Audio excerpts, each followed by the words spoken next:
Welcome back to another video.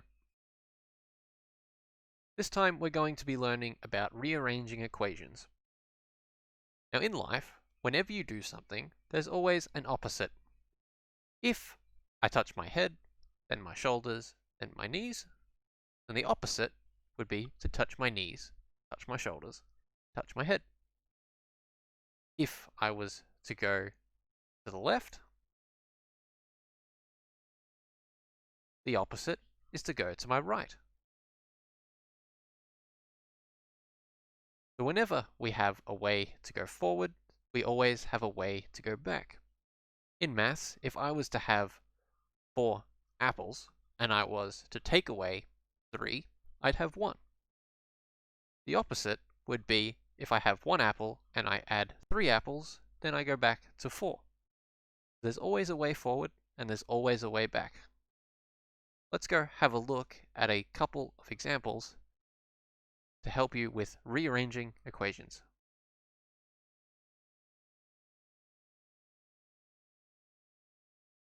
Let's have a look at rearranging some equations to solve for a pronumeral or an unknown. First up, we have x plus 3 equals 7. You probably can do this in your head. However, there's a mathematical way to prove what x equals. Here we have an x plus 3. So what's the opposite of plussing 3?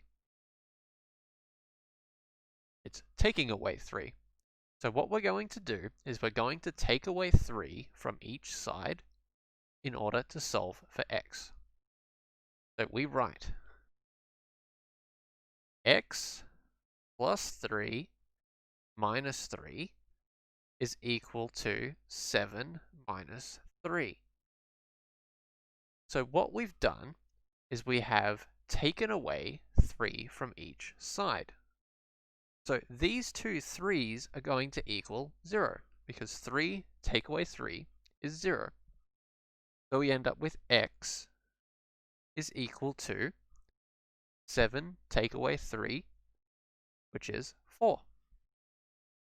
So what we are doing is we are removing something from our equation. Our next example, 7 take away 10 is 20. So if we had something and then we've taken away 10, what's the opposite of taking away 10? It would be adding 10. So what we're going to do, we're going to do z, take away 10, and now we're going to add 10. Because this is going to become 0. So we have z. Now, what we do to this side, we also have to do to the other side. So we have to write 20 plus 10. Because what we do to one side, we have to do to the other, or otherwise it's going to end up imbalanced. So we have to make sure that we balance our equations by adding a plus 10 to both sides. So we end up with z is equal to 20 plus 10 is 30.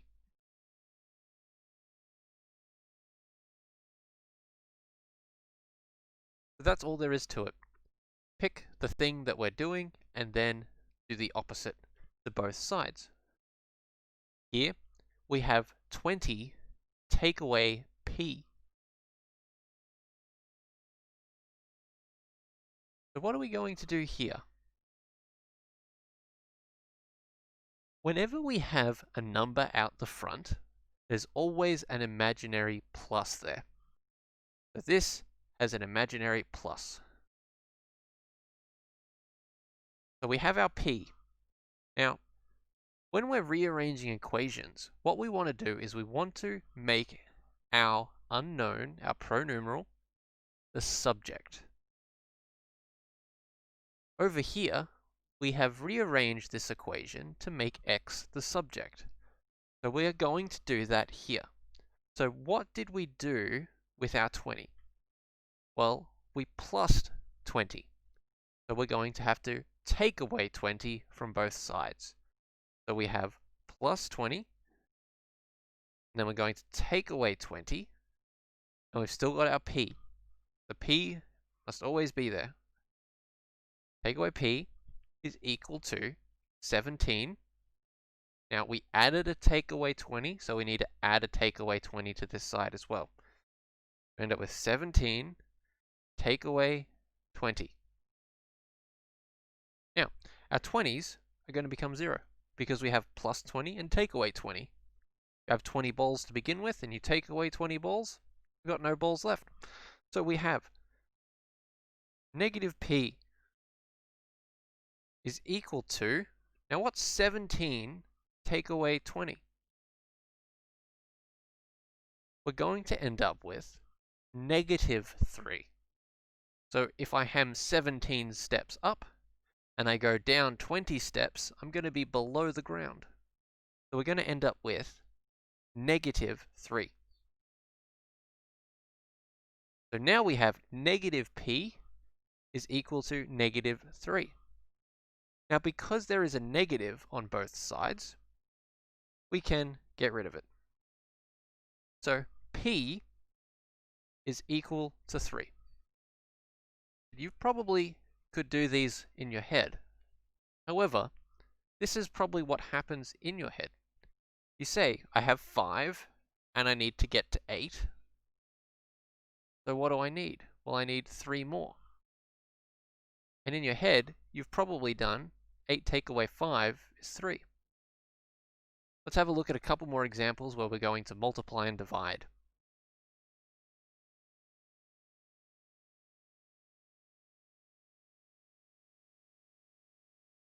Now, when we are doing this type of working out, we need to make sure that we are showing all of our lines of working out.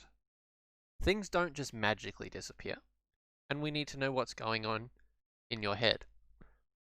So when we have our first example, 3 times x. Now when we're timesing, it doesn't matter which order it's in. We can always divide by one of the terms. Example, 3 times 4 is 12, and then 4 times 3 is also 12. It doesn't matter which order it's in. So when we are multiplying, we just divide by the thing we're trying to get rid of. So here I have 3 times x. Now you'll notice something about my writing. My x is slightly curved, and my times is much straighter.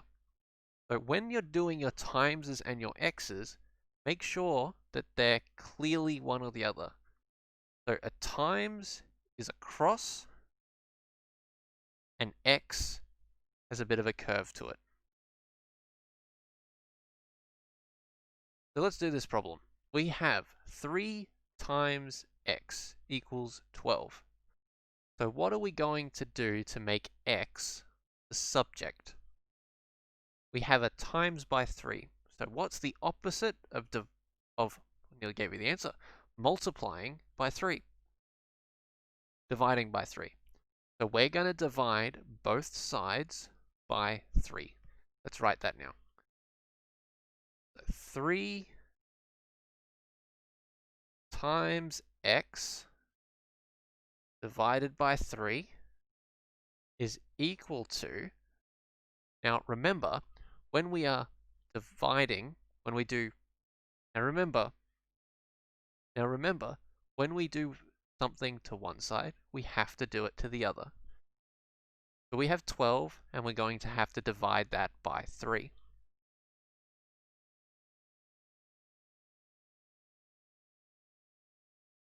And when you're doing this, you have to show every line of working out in order to get full marks for a question.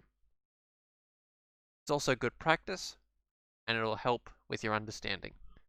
So now, we just have to cancel out our things. So we have a 3, and we're dividing it. Now we just have to cancel out our numbers. So we have 3 divided by 3. Well, they're going to cancel, and we're going to get 1. So this is going to cancel with this, and we're just going to get x left over. Now here we have 12 divided by 3, which is 4. So x is equal 4. So make sure you're showing every line of working out. Now this one over here, d divided by 3 is equal to 2. So we want to get the d to be by itself. How do we get rid of the 3? What's the opposite of dividing by 3? Timesing by 3. So let's write that now.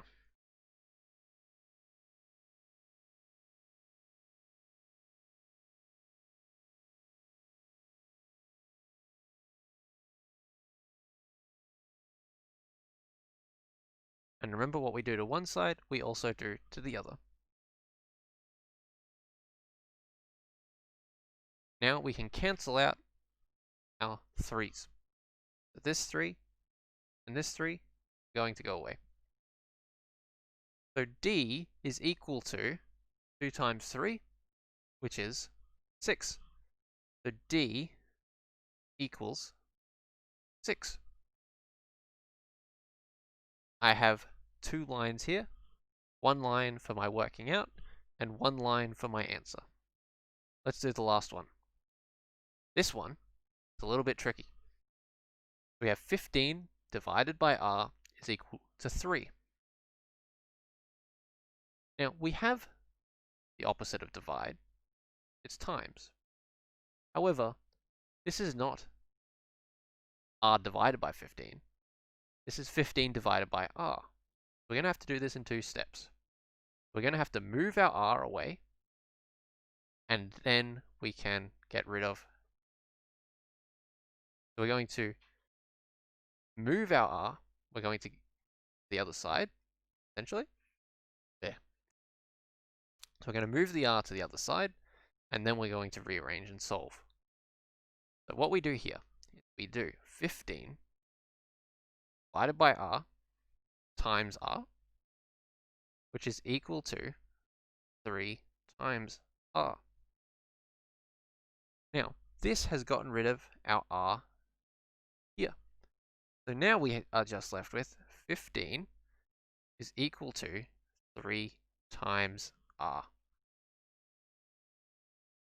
Now we're just going to divide by 3 because we have a times by 3. So let's write out another line. So we have 15 divided by 3 is equal to 3 times r divided by 3. Run out of space. So these 3's are going to cancel and become 1. And 15 divided by 3 is 5. This one here, r is equal to 5.